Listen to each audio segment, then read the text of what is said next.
Hello everyone, my name is Doc Reva, and since Civilization ended yesterday, this is a new Let's Play of Europa Universalis 4 playing as Ethiopia. And this is a slightly bit different because I'm going to try and get a achievement.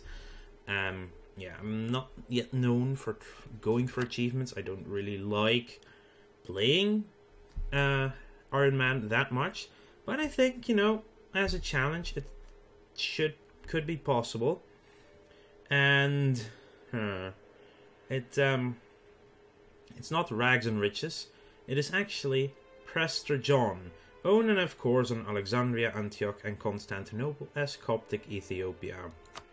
If we can do anything beyond that, that would be amazing. But yeah, Alexandria is Iskandria. Then there is Antioch. I believe that's this province, Antakya. It sounds relatively similar. And of course Constantinople being over here. So owning these three provinces will get us that achievement. Now, Ethiopia starts out pretty strong, actually. Oh, same religion, border friction. They would accept an alliance, but I don't want to ally these guys. I want to take them over. The reason I say we start out strong is the fact that we start out with a 655 29-year-old leader who has a 1-to-1 heir. Okay, heir's not that great, but the 655 that might last for quite a while is pretty good. Our income is 1.35, so we could always go for something for a advisor. And in the start of the game, it's usually the best to go for military tech. Especially because we are in the Muslim group, we do need 40% extra points, which needs us to get 838. So I'm going to focus military. And let's see, discipline 5, land force limit. Anything that gives me more money would actually be pretty good. Trade efficiency, how much are we making from trade? Only 1.94. That's probably not... Ooh, tax modifier, plus 10%. We do gain most of our money from taxes. So he is in fact the... Not you. He is in fact the cheapest we can have. So that he actually pays for 0.23 himself. Wait, what? How did that just go minus there? Probably because we have forts, not snowballed. In Shiwa. And, okay. Military. Turn that off and mothball all forts. Things that we want to get pretty early on is access to the sea. And we do want at least one ally near us. Minus 78 economic base. Kaffa would be minus 77. And Medribah here is minus 75. Wow. Medribah. Huh. There are not many that there's actually no one that we can vassalize without going to war, sadly. But I think when it comes to it, I could actually go for a no CB war easily and win it. Then again, they might get allies as well, so it could be best to just make friends first and ask questions later. But yeah, I do want to take over Medribah though. You only have a 5k strong army. We already start with 11 and can go up to 13, which I do want to do.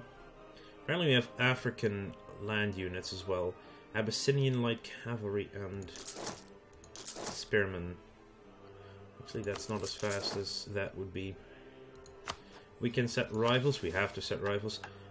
Get access through the sea through Massawa, which is probably the best one, which gets us our instant claim on these guys as well, which means we can easily declare war on them. Let's first make a friend though next door.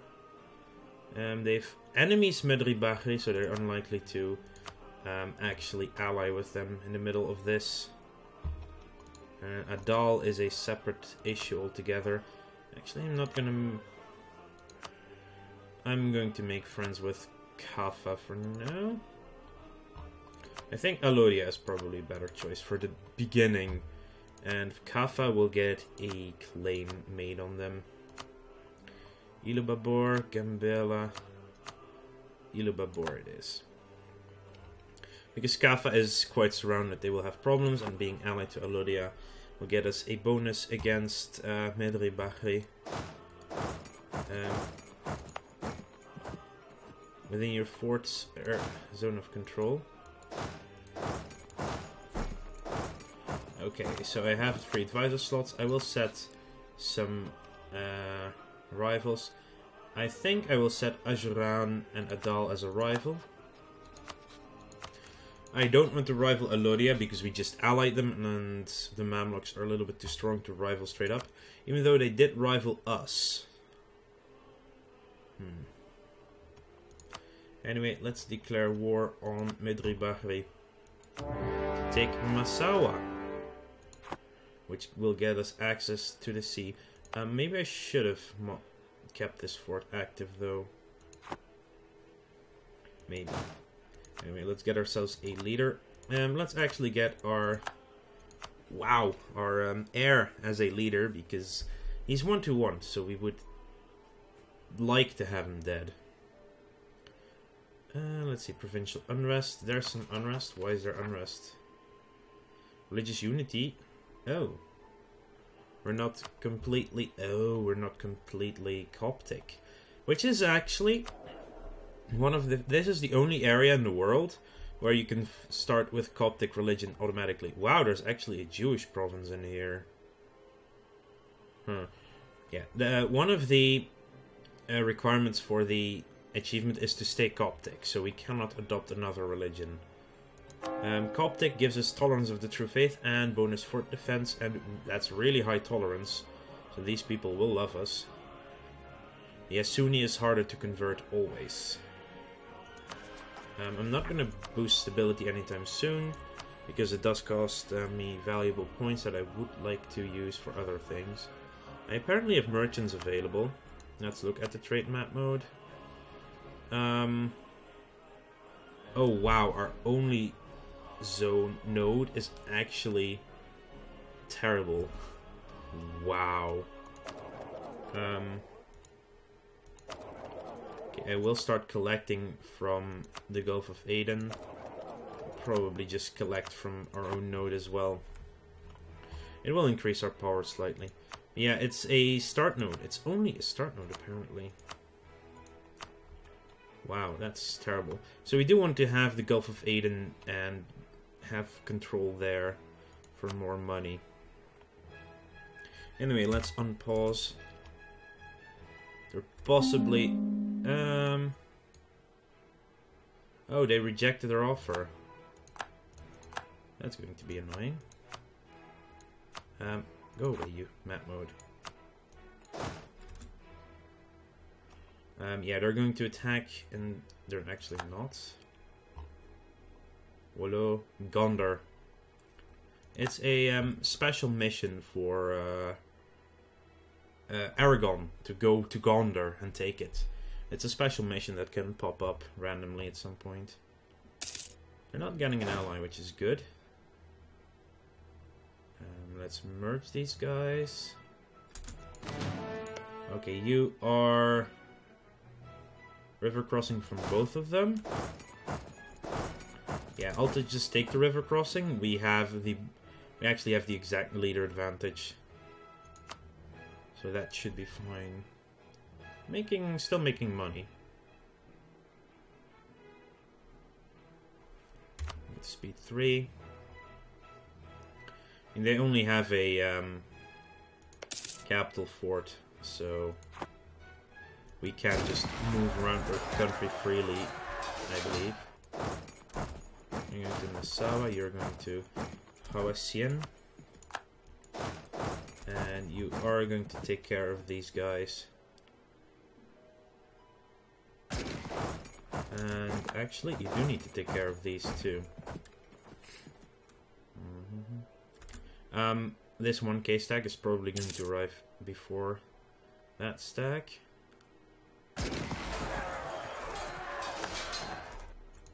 Now what I should do here is... And I have the manpower. Let them move on. This is going to be a full annex, whatever happens, you know. So that should be a good start. Yeah, I know Masawa, it's not yet going to be siege because they don't have enough people. I'll just send in my lowest to help out with that.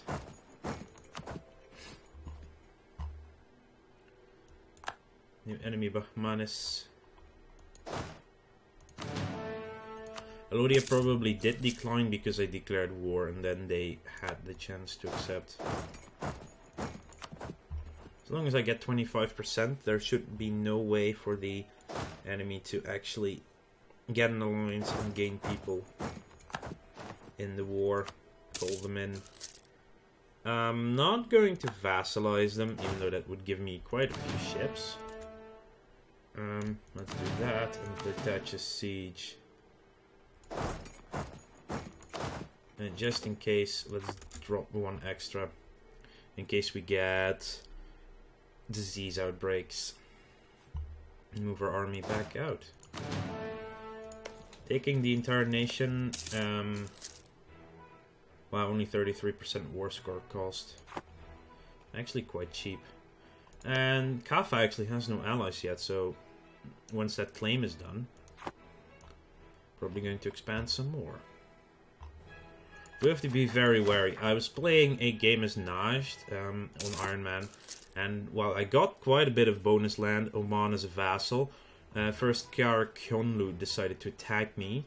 I got really lucky in my defense there, but straight after that, Hijaz and Yemen just swept in and took me out completely. But Najd is also an interesting challenge to play for sure. Some rebel factions going on. It's partially due to our war exhaustion. Centralization reforms of Zara Yaqob.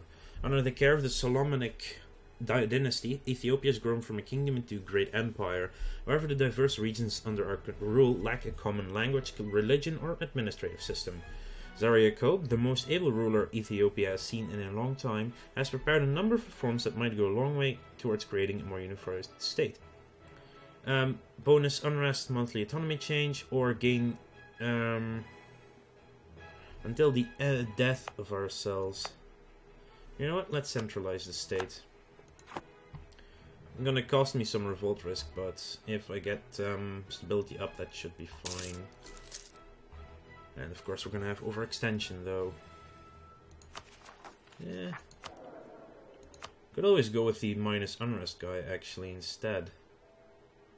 That should reduce it almost. That should reduce all the unrest to 0 once I have my war exhaustion down. But what I really would like is someone who gives me. I should not spend money on that right now. Ah, need a Jigalian, so there's now the Poland-Lithuanian personal union active. Things that we will want to get are... Oh, let's actually look. Do we have... No, we don't have any special decisions. Conquest gained against Kaffa. Active uniformity, that's Admin Tech 8, Admin Tech 10, Theologian.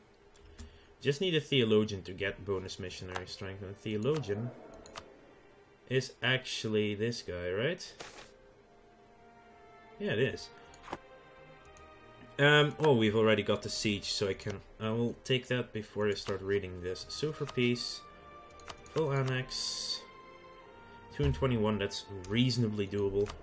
Let's take all our money, and that's gonna be it. There we go, and we have fully annexed that nation. Helen of Ethiopia. Early on in his reign, King Zara Yaqob married the daughter of one of the Muslim chiefs of the kingdom. As the young woman converted and said her vows to the Ethiopian emperor, there was no way to know that this would turn out to be one of the most influential persons in Ethiopian politics for years to come. Eleni, or Helen, would in time serve not only her husband, but several successive kings after him, as an able advisor and as a power behind the throne. Skill 3 statesman, that's 50% cheaper. And 25 admin power. How much cheaper is that actually going to be? 4.5 monthly. Would love it, don't have the money for it at all. Nope. 46 to core. 61 to core. 61 to core. The best part is this is all Coptic land, so that should actually increase my religious unity as soon as we have it cored. Unrest is quite up though in all these places, but I can increase autonomy for that. To reduce that to 0 at least.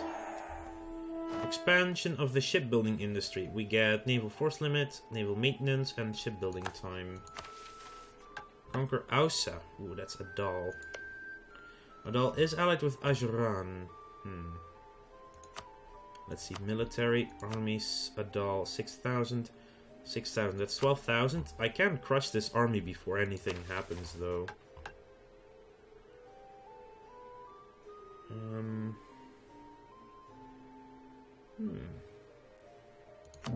And besides, they have 6,000. Oh, hang on. They also have Mogadishu as a vassal. Should not forget that. Mogadishu is another 3,000. So it's 15,000, but if I can get a drop on their army, even if it's Highlands, it should be fine. Get some quick sieges on Adal going, that would be really good. Swift expansion will be the key to our victory here.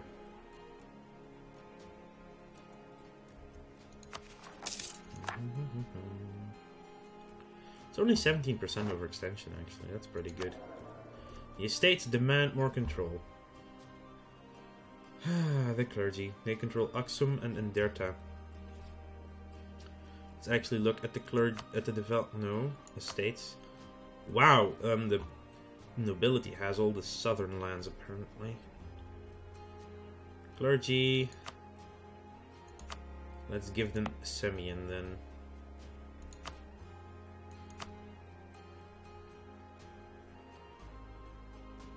Local unrest -2. Ooh. That's actually decent. And they're only allied to Ajuran. Can I now ally Alodia? Yes, I can. That's good. So at least we'll have a friend. I did increase my army size to 13 though. Yes, let's do that. I could also first take Kaffa and then go for... that'd actually be a better idea.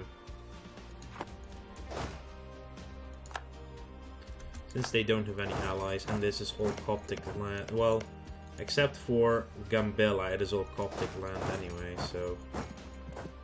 It's all highlands and one marsh, though. We're first going to go into Kaffa, then. Let's see, ooh, yeah, they did rival us. Let's improve relations with Yemen. And for now, the Mamluks, even though they've... Oh, they did not... Oh, they unrivaled us. That's actually very fortunate. So if I make good friends, then they won't attack me.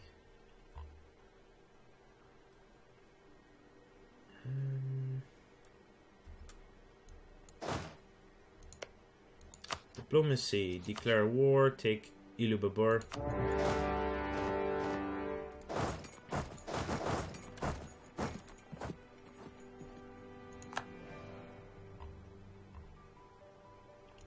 They do have 7,000 troops, so I should just send in everyone.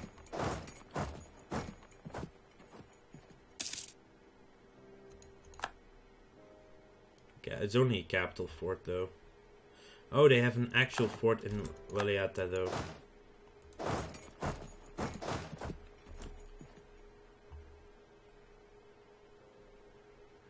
Let's stack wipe them. Wow, our 1k, our 1000 guy actually stack wiped it. Perfect. The War of the Roses starts in the England. Why don't you go to Gambela? Get that under control. I'm gonna take some time anyway, with double siege is necessary, but... And they have to walk all the way around.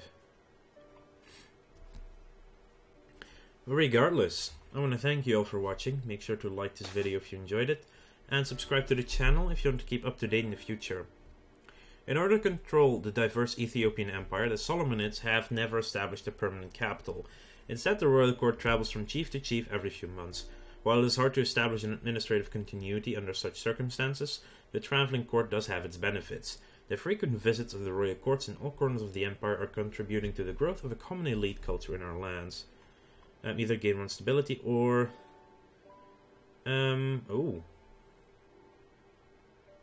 it's 1 stability though.